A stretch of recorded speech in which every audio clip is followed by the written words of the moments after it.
Hi friends, R4iലേക്ക് എല്ലാവർക്കും സ്വാഗതം. US വിപണി തുടർച്ചയായ നാലാമത്തെ ദിവസവും നെഗറ്റീവ് ക്ലോസിംഗ് നൽകിയപ്പോൾ ഇന്ത്യൻ മാർക്കറ്റ് കൂടുതൽ ശക്തി പ്രാപിക്കുന്നതായിട്ടാണ് നാം കാണുന്നത്. US ടെക്നോളജി സ്റ്റോക്കുകളുടെ ഇൻഡെക്സ് ആയിട്ടുള്ള നാസ്ഡാക്ക് ലാസ്റ്റ് 5 ഡേയ്സിൻ്റെ അതിൻ്റെ ഫോളോ നോക്കുകയാണെങ്കിൽ 5% ആണ്.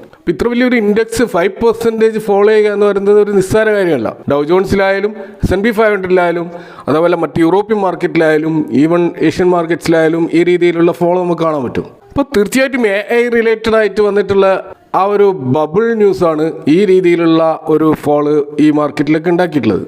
അപ്പോൾ അതുകൊണ്ട് തന്നെ ഇവിടെ നിന്ന് പിൻവലിക്കപ്പെടുന്ന ഫണ്ടുകൾ എമേർജിംഗ് മാർക്കറ്റിലേക്ക് പോകാനുള്ള സാധ്യതകളാണുള്ളത്. ഗ്ലോബലായിട്ട് തന്നെ ആൻറ്റി AI ട്രേഡ് കൂടുതൽ ട്രെൻഡിങ് ആയിട്ട് മാറിക്കൊണ്ടിരിക്കുന്നു എന്നാണ് റിപ്പോർട്ടുകൾ സൂചിപ്പിക്കുന്നത്. അപ്പോൾ ഇതിനു മുമ്പ് തന്നെ HSBC പോലെയുള്ള ബ്രോക്കറേജ് ഹൗസുകൾ ഒരു ഹെഡ്ജിങ് ടൂളായിട്ട് ഇന്ത്യ പോലുള്ള മാർക്കറ്റുകളെ ചൂണ്ടിക്കാണിച്ചിരുന്നു. കാരണം ഇന്ത്യ എന്ന് പറയുന്നത് വലിയ തോതിലുള്ള AI ബബിൾ രൂപപ്പെടാത്തൊരു രാജ്യമാണ്. ഇവിടെ നമ്മൾ മറ്റുള്ളവർ ഉണ്ടാക്കിയിട്ടുള്ള AI ഉപയോഗിക്കുകയാണ് ചെയ്യുന്നത്. സ്വയം ഒരു AI ഡ്രിവൺ ആയിട്ടുള്ള ഒരു ടെക്നോളജി നമ്മൾ ഇനിയും രൂപപ്പെടുത്തേണ്ടിയിരിക്കുന്നു. അപ്പോൾ ഇന്ന് മാർക്കറ്റ് നമ്മൾ കാണുന്നത് IT സ്റ്റോക്കുകളിലുള്ള ശക്തമായ ബൈങ് ആണ്. ഇന്ന് നിഫ്റ്റി IT ഇൻഡെക്സ് ഓൾമോസ്റ്റ് 3% ആണ് മുന്നോട്ട് പോയിട്ടുള്ളത്. അപ്പോൾ ഇവിടെ ഇൻഫോസിസിൻ്റെ ആ ഒരു ബൈബാക്ക് അനൗൺസ്മെൻറ്റും, അതായത് 18,000 കോടിയുടെ ആ ഒരു ബൈബാക്ക് നവംബർ 20-നാണ് അവർ തുടങ്ങാൻ പോകുന്നത്. അതിൻ്റെ അടിസ്ഥാനത്തിലുള്ള ഒരു മൂവും ആ സ്റ്റോക്കിലും അതിനോടനുബന്ധിച്ച് മറ്റ് IT സ്റ്റോക്കുകളിൽ നമുക്ക് കാണാൻ കഴിയും. കൂടാതെ നമുക്കറിയാം ഇന്ത്യൻ IT സ്റ്റോക്കുകൾ പലതും അതിൻ്റെ റീസണബിൾ ആയിട്ടുള്ള വാല്യുവേഷനിലാണ് ഇപ്പോൾ നിൽക്കുന്നത്. അതുകൊണ്ട് തന്നെ അവിടെ ശക്തമായ ബൈങ് പ്രകടമാണ്. ഇത് കൂടാതെ ഇതിനോട് അനുബന്ധിച്ച് വന്നിട്ടുള്ള മറ്റൊരു വാർത്ത ഇന്ത്യ US ട്രേഡ് ഡീലുമായി ബന്ധപ്പെട്ടിട്ടുള്ള ഇന്ത്യൻ സൈഡിൽ നിന്നുള്ള ഒരു റെസ്പോൺസാണ്. Tuesday commerce and industry minister ആയിട്ടുള്ള പീയൂഷ് ഗോയൽ പറഞ്ഞിട്ടുള്ളത് അടുത്ത് തന്നെ ഒരു ശുഭവാർത്ത നമുക്ക് കിട്ടുമെന്ന് തന്നെയാണ്. അപ്പോൾ ഇത്ര നാളും ട്രംപാണ് ഈ കാര്യം പറയുന്നതെങ്കിൽ ഇപ്രാവശ്യം അത് ഇന്ത്യൻ സൈഡിൽ നിന്ന് വന്നതുകൊണ്ട് മാർക്കറ്റ് ഇതിനെ ഒരു പോസിറ്റീവ് ന്യൂസ് ആയിട്ടാണ് എടുത്തിട്ടുള്ളത് എന്ന് വ്യക്തമാണ്. അതുപോലെ മാർക്കറ്റ് വളറ്റിലിറ്റി സൂചിപ്പിക്കുന്ന ഇന്ത്യ വിക്സ് അത് ഇന്ന് 2% താഴേക്ക് വന്നിട്ട് ഇപ്പോൾ 12 എന്ന റേഞ്ചിലാണ് നിൽക്കുന്നത്. അതേസമയം US വിക്സ് നമ്മൾ നോക്കുകയാണെങ്കിൽ അത് നേരെ ഡബിളായിട്ട് 24.69 എന്ന ലെവലിലാണ്. ഈ രണ്ട് മാർക്കറ്റുകളും എത്രമാത്രം വ്യത്യസ്ത രീതിയിലാണ് മുന്നോട്ട് പോകുന്നത് എന്ന് ഇത് സൂചിപ്പിക്കുന്നു. നിഫ്റ്റിയുടെ ഒരു ടെക്നിക്കൽ ചാർട്ടുകൾ നമ്മൾ നോക്കിക്കഴിഞ്ഞാൽ ഇപ്പോഴും ശക്തമായൊരു ഡയറക്ഷൻ 26,000-ന് മുകളിൽ വന്നു എന്ന് പറയാനായിട്ടില്ല. അവിടെ നമ്മൾ കാണുന്നത് 25,900-ലേക്ക് വന്ന നിഫ്റ്റിയാണ് റീബൗണ്ട് ചെയ്തിട്ട് ഇപ്പോൾ 26,000 വീണ്ടും ടച്ച് ചെയ്തിരിക്കുന്നത്. അപ്പോൾ ഇത് ഈ വർഷം 3ാമത്തെ പ്രാവശ്യമാണ് ഈ 26,000-ന് മുകളിൽ നിഫ്റ്റി ക്ലോസ് ചെയ്യുന്നത്. പക്ഷെ അവിടെ 26,130 ഒരു പ്രധാനപ്പെട്ട ഒരു റെസിസ്റ്റൻസ് ലെവലാണ്. ആ ലെവൽ ബ്രേക്ക് ചെയ്താലാണ് നമുക്കൊരു കൃത്യമായ ഡയറക്ഷൻ വന്നു എന്ന് പറയാൻ കഴിയുള്ളൂ. അതുപോലെ സപ്പോർട്ട് സൈഡിൽ 25,840 ഒരു പ്രധാനപ്പെട്ട സപ്പോർട്ട് ലെവലാണ്. അപ്പോൾ ഈ ഒരു റേഞ്ചിനിടയിലാണ് ഇപ്പോൾ നമ്മൾ നിഫ്റ്റി കാണുന്നത്. അപ്പോൾ ഇന്ന് 26,052-ൽ ക്ലോസ് ചെയ്ത നിഫ്റ്റി 142 പോയിന്റിന്റെ ഒരു റിക്കവറിയാണ് കാണിച്ചത്. എന്നാൽ ഈ ഒരു റിക്കവറി നമുക്ക് സ്മോൾ ക്യാപ്പിലും മൈക്രോ ക്യാപ്പിലും കാണാൻ കഴിയുന്നില്ല. മിഡ് ക്യാപ്പും ലാർജ് ക്യാപ്പിലും മാത്രമാണ് റിക്കവറി ഉണ്ടായിട്ടുള്ളത്. ഇന്ന് നമ്മൾ നിഫ്റ്റി 50-ലെ ഏറ്റവും ഡൗൺ ആയ ഒരു സ്റ്റോക്ക് കാണാൻ കഴിയുന്നത് അത് ടാറ്റ മോട്ടോഴ്സ് പാസഞ്ചർ വെഹിക്കിൾസ് ആണ്. 361 എന്ന പ്രൈസിലാണ് ഇപ്പോൾ നിൽക്കുന്നത്. ഇപ്പോൾ കഴിഞ്ഞ 5 ട്രേഡിംഗ് സെഷനിൽ ഏകദേശം 10% ഫോളാണ് ടാറ്റ മോട്ടോഴ്സിൽ ഉണ്ടായിട്ടുള്ളത്. ഇപ്പോൾ നമുക്കറിയാം ടാറ്റ മോട്ടോഴ്സ് ഈ അടുത്ത കാലത്താണ് ഡിമേർജ് ചെയ്തത്. ഇപ്പോൾ ഡിമേർജ് ചെയ്തത് കൊണ്ട് തന്നെ ഇതിൻ്റെ ഫ്രീ ഫ്ലോട്ട് മാർക്കറ്റ് ക്യാപിറ്റലൈസേഷൻ കുറഞ്ഞിട്ടുണ്ട്. അതുകൊണ്ട് തന്നെ സെൻസെക്സിലുള്ള 30 സ്റ്റോക്കുകളിൽ നിന്നും ടാറ്റ മോട്ടോഴ്സ് അടുത്ത മാസം പുറത്തു പോകാനുള്ള എല്ലാ സാധ്യതകളുമാണുള്ളത്. അപ്പോൾ ആ സ്ഥാനത്ത് അവിടെ തിരിച്ചു വരാൻ സാധ്യതയുള്ളത് ഇന്റർ ഗ്ലോബ് ഏവിയേഷൻ ആണ്. ഇൻഡിഗോ എയർലൈൻസിൻ്റെ പാരന്റ് കമ്പനി ആയിട്ടുള്ള ഇന്റർ ഗ്ലോബ് ഏവിയേഷൻ ആണ് വരാൻ സാധ്യതയുള്ളത്. അപ്പോൾ ടാറ്റ മോട്ടോഴ്സിൻ്റെ ഒരു സ്പ്ലിറ്റ് കാരണം അതിൻ്റെ കമേഴ്ഷ്യൽ വെഹിക്കിൾ ബിസിനസ്സിൻ്റെ മാർക്കറ്റ് വാല്യൂ 1.19 ട്രില്യണും ടാറ്റ മോട്ടോഴ്സ് പാസഞ്ചർ വെഹിക്കിൾസിൻ്റെ മാർക്കറ്റ് ക്യാപ്പ് 1.37 ട്രില്യണുമായിട്ടാണ് ഇപ്പോൾ ഡിവൈഡ് ആയപ്പെട്ടിട്ടുള്ളത്. എന്നാൽ ഇൻഡിഗോ എയർലൈൻസിൻ്റെ അല്ലെങ്കിൽ ഇന്റർ ഗ്ലോബ് ഏവിയേഷൻ്റെ മാർക്കറ്റ് ക്യാപ്പ് 2.27 ട്രില്യൺ ആയിട്ടുണ്ട്. അപ്പോൾ അതുകൊണ്ട് തന്നെ ഇവിടെ ഒരു കാൻഡിഡേറ്റ് ആയിട്ട് ഇന്റർ ഗ്ലോബ് ഏവിയേഷൻ വരികയാണ്. അപ്പോൾ ഈ മാസം അവസാനം ഈ ഡിസംബർ മാസത്തെ ഈ ഒരു റിവ്യൂ അനൗൺസ് ചെയ്യപ്പെടാൻ സാധ്യതയുണ്ട്. ഡിസംബർ 19-നായിരിക്കും അത് ഇംപ്ലിമെൻ്റ് ചെയ്യപ്പെടുക. അപ്പോൾ ടാറ്റ മോട്ടോഴ്സ് ഇതിനു മുമ്പും സെൻസെക്സിൽ നിന്ന് എക്സിറ്റ് ആയിരുന്നു. 2019 ഇതിൻ്റെ പുവർ പെർഫോമൻസ് കാരണം പ്രത്യേകിച്ച് JLR ബിസിനസ്സുമായി ബന്ധപ്പെട്ടുള്ള നഷ്ടങ്ങളും വലിയ തോതിലുള്ള കടത്തിലും പെട്ട ഈ കമ്പനി അതിൻ്റെ മാർക്കറ്റ് ക്യാപ്പ് കുറഞ്ഞത് കാരണം 2019 സെൻസെക്സിൽ നിന്ന് പുറത്തായ കമ്പനിയാണ് ടാറ്റ മോട്ടോഴ്സ്. അതിനുശേഷം 2022-ലാണ് വീണ്ടും ടാറ്റ മോട്ടോഴ്സ് സെൻസെക്സിലേക്ക് കടന്നു വരുന്നത്. അപ്പോൾ അവിടെ നിന്നാണ് ഇപ്പോൾ രണ്ടാമതും മറ്റൊരു എക്സിറ്റ് നമ്മൾ ഡിസംബറിൽ കാണാൻ പോകുന്നത്. അപ്പോൾ ഇത്തരത്തിലുള്ളൊരു എക്സിറ്റ് കാരണം പാസീവായിട്ടുള്ള ഫണ്ടുകളിൽ നിന്ന്, പക്ഷേ സെൻസെക്സിനെ ബേസ് ചെയ്തിട്ടുള്ള ETF അല്ല അതിനെ ബേസ് ചെയ്തിട്ടുള്ള മ്യൂച്വൽ ഫണ്ട് ഹൗസുകൾ, ഇൻ്റർനാഷണൽ ബ്രോക്കറേജ് ഫണ്ടുകളൊക്കെ സ്വാഭാവികമായിട്ടും ഇതിൽ നിന്ന് എക്സിറ്റ് ആവും. അങ്ങനെ ഏകദേശം 2232 കോടിയുടെ ഒരു ഔട്ട്ഫ്ലോ ടാറ്റ മോട്ടോഴ്സിൽ നിന്നുണ്ടാവും. അതേസമയം റീപ്ലേസ് ചെയ്യപ്പെടുന്ന ഇൻഡിഗോ എയർലൈൻസ് ആണെങ്കിൽ അവിടെ 3157 കോടിയുടെ ഇൻഫ്ലോ ആയിരിക്കും ആ സ്റ്റോക്കിൽ ഉണ്ടാവുക. എന്നാൽ ഇവിടെ മറ്റൊരു കാൻഡിഡേറ്റ് കൂടി ഈ ടാറ്റ മോട്ടോഴ്സിൻ്റെ ഒഴിവിലേക്ക് വരാൻ നിൽക്കുന്നുണ്ട്. അത് ഗ്രാസിം ഇൻഡസ്ട്രീസ് ആണ്. കാരണം അണ്ടർ റെപ്രസെൻറ്റേറ്റഡ് ആയിട്ടുള്ള കമോഡിറ്റീസിൻ്റെ ഒരു പ്രാതിനിധ്യം ഉറപ്പുവരുത്തണമെന്ന് സെൻസെക്സ് ബോഡി തീരുമാനിക്കുകയാണെങ്കിൽ ചിലപ്പോൾ ഗ്രാസിം ഇൻഡസ്ട്രീസ് ആയിരിക്കും സെൻസെക്സിലേക്ക് വരിക. എന്നാലും ആ ഫൈനൽ ഡിസിഷൻ ഈ മാസം അവസാനം മാത്രമേ നമുക്ക് അറിയാൻ കഴിയുള്ളൂ. അപ്പോൾ നമുക്കറിയാം സെൻസെക്സിലെ 30 സ്റ്റോക്കുകളിൽ 3 സ്റ്റോക്കുകളാണ് അതിൻ്റെ തുടക്കം മുതൽ അവസാനം വരെ ഇപ്പോഴും നമുക്ക് കാണുക. അതിലൊന്ന് റിലയൻസ് ഇൻഡസ്ട്രീസും, മറ്റൊന്ന് ഹിന്ദുസ്ഥാൻ യൂണിലിവറും, മറ്റൊന്ന് ITCയുമാണ്. ഈ 3 സ്റ്റോക്കുകൾ ഒരിക്കലും ഈ സെൻസെക്സിൽ നിന്ന് ഇതുവരെ പുറത്തായിട്ടില്ല. ഇപ്പോൾ ഈ അടുത്ത കാലത്താണ് നെസ്ലെ സെൻസെക്സിൽ നിന്ന് പുറത്താകുന്നത്. അതിനുശേഷമാണ് ഇപ്പോൾ ടാറ്റ മോട്ടോഴ്സും പുറത്താകുന്നത്. അപ്പോൾ ടാറ്റ മോട്ടോഴ്സിൻ്റെ അണ്ടർ പെർഫോമൻസിന് മറ്റൊരു കാരണമായുള്ളത് ജാഗ്വാർ ലാൻഡ് റോവറിലുണ്ടായിട്ടുള്ള സൈബർ അറ്റാക്കാണ്. അതിൻ്റെ അടിസ്ഥാനത്തിൽ ഏകദേശം $228 മില്യൺ ഒരു ലോസ് ഈ കമ്പനിക്ക് ഉണ്ടായിട്ടുണ്ട്.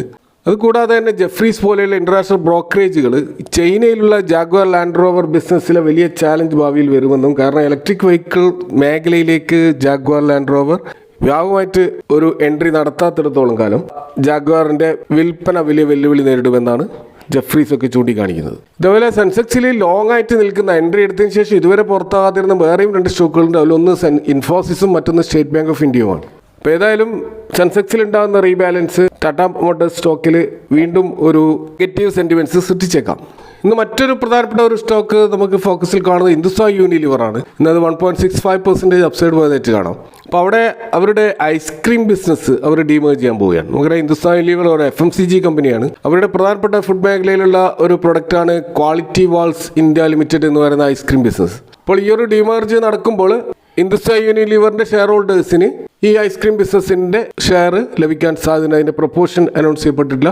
ഡിസംബർ 1 ഇതിൻ്റെ ഡീമേർജർ സ്കീം എഫക്റ്റീവ് ആകുക. അപ്പോൾ ഈ 2025 ജനുവരിയിൽ തന്നെ ഇങ്ങനെയൊരു ഡീമേർജറിനെ കുറിച്ച് HUL സംസാരിച്ചതാണ്.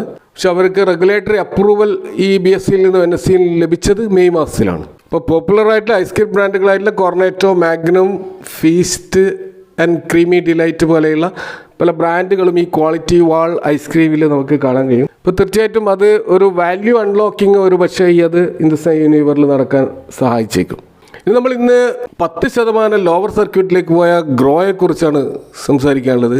ശക്തമായ മുന്നേറ്റം നടത്തിയ സ്റ്റോക്കാണ് ഇപ്പോൾ ഇന്ന് അതിൽ ശക്തമായ പ്രോഫിറ്റ് ബുക്കിംഗ് കാണുന്നത്. അപ്പോൾ ഇത് NSE ഈ രീതിയിലുള്ള ശക്തമായ മുന്നേറ്റം നടത്തുന്ന സ്റ്റോക്കുകൾ പൊതുവെ അതിൻ്റെ സർക്യൂട്ട് ബാൻഡ് കുറക്കാറുണ്ട്. അപ്പോൾ 20% ഉണ്ടായിരുന്ന സർക്യൂട്ട് ബാൻഡ് ഇപ്പോൾ 10% കുറച്ചതിൻ്റെ അടിസ്ഥാനത്തിലാണ് 10% തന്നെ ലോവർ സർക്യൂട്ടിലേക്ക് പോയത്.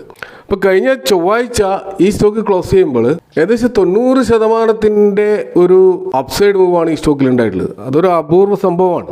5 ദിവസം കണ്ടാണ് ഈ ഒരു മാറ്റം ഉണ്ടായിട്ടുള്ളത്. അപ്പോൾ കഴിഞ്ഞ ചൊവ്വാഴ്ച നമ്മൾ കാണുന്നത് ഏകദേശം 46 കോടി ഷെയറുകൾ ട്രേഡ് ചെയ്യപ്പെട്ടിട്ടുണ്ട്. എന്നാൽ NSEയിൽ ഈ ട്രേഡ് ചെയ്യപ്പെട്ട 8 കോടി ഷെയറുകൾ മാത്രമാണ് ഡെലിവറി ആയിട്ട് ട്രേഡ് ചെയ്യപ്പെട്ടിട്ടുള്ളത്. അതായത് ലോങ് ടേമിലേക്ക് ഒരു ഇൻവെസ്റ്റ്മെൻറ്റ് എന്നുള്ള രീതിയിൽ 46 കോടിയിൽ 8 കോടി മാത്രമാണ് ആ രീതിയിൽ ഇൻവെസ്റ്റേഴ്സ് കണ്ടിട്ടുള്ളത്. അപ്പോൾ അതിൽ നിന്ന് തന്നെ നമുക്ക് മനസ്സിലാക്കുക ഇവിടെ ഷോർട്ട് ടേം പെർസ്പെക്റ്റീവിലാണ് സ്റ്റോക്കുകൾ പലതും വാങ്ങിയിട്ടുള്ളത്. ഇൻട്രാഡേ ട്രേഡിങ്ങും അല്ലെങ്കിൽ ഷോർട്ട് സെല്ലിങ്ങുമായിട്ട് ബന്ധപ്പെട്ട ആ ഒരു ട്രേഡാണ് ഈ സ്റ്റോക്കിൽ നടന്നിട്ടുള്ളത്. അപ്പോൾ നവംബർ 21 ഈ സ്റ്റോക്കിൻ്റെ റിസൾട്ട് അനൗൺസ് ചെയ്യപ്പെടുന്നുണ്ട്.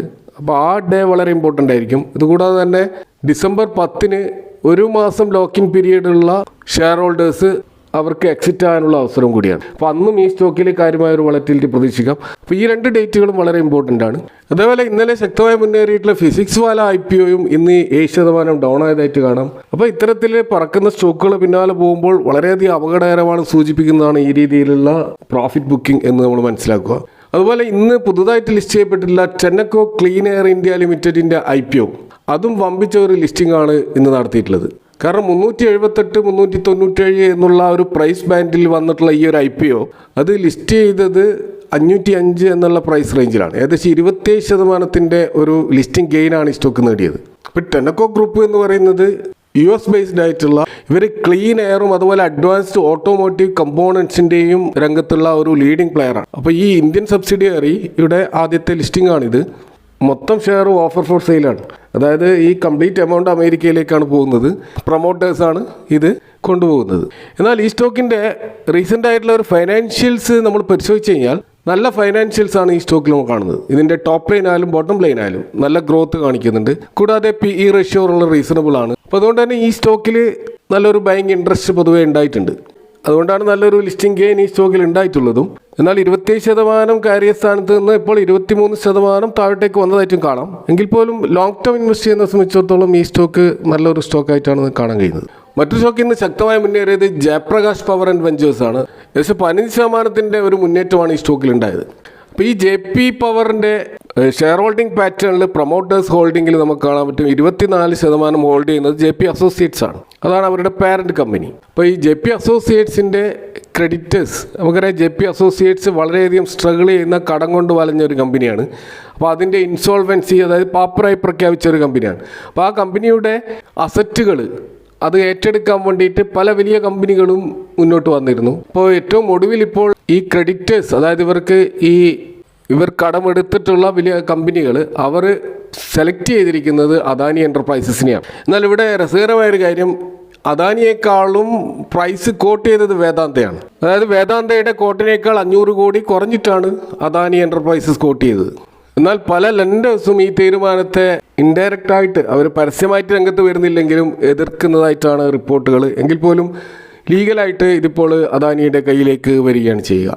അപ്പോൾ ഏകദേശം 55,000 കോടിയുടെ കടമുള്ള ഈ ജയപ്രകാശ് അസോസിയേറ്റ്സ് ഇൻസോൾവെൻ്റ് ആയിട്ട് പ്രഖ്യാപിക്കാനുള്ള തീരുമാനം വന്നതോടുകൂടി ഈ അദാനി കൂടാതെ വേദാന്ത, ദാൽമിയ ഭാരത്, നവീൻ ജിൻഡാൽ, PNC ഇൻഫ്രാടെക് പോലെയുള്ള പല കമ്പനികളും ഈ ഒരു ബിഡിൽ പങ്കെടുത്തിരുന്നു. അപ്പോൾ എല്ലാവരും പ്രതീക്ഷിച്ചത് വേദാന്തക്ക് തന്നെ ഇത് കിട്ടുമെന്നാണ്. പക്ഷേ ഇപ്പോൾ ഒടുവിൽ അത് അദാനി എൻ്റർപ്രൈസസിന് വന്നതോടുകൂടി ഈ സ്റ്റോക്കിൽ ഒരു മുന്നേറ്റം ഉണ്ടായതായിട്ട് കാണാം. അപ്പോൾ ഇതൊക്കെയാണ് ഇന്നത്തെ മാർക്കറ്റുമായി ബന്ധപ്പെട്ട് ഇവിടെ ഷെയർ ചെയ്യാനുള്ളത്. ഈ വിഷയങ്ങളുമായി ബന്ധപ്പെട്ട നിങ്ങളുടെ അഭിപ്രായങ്ങളും കമൻറ്റുകൾ അറിയിക്കാം. Thank for watching. See you next time with another video.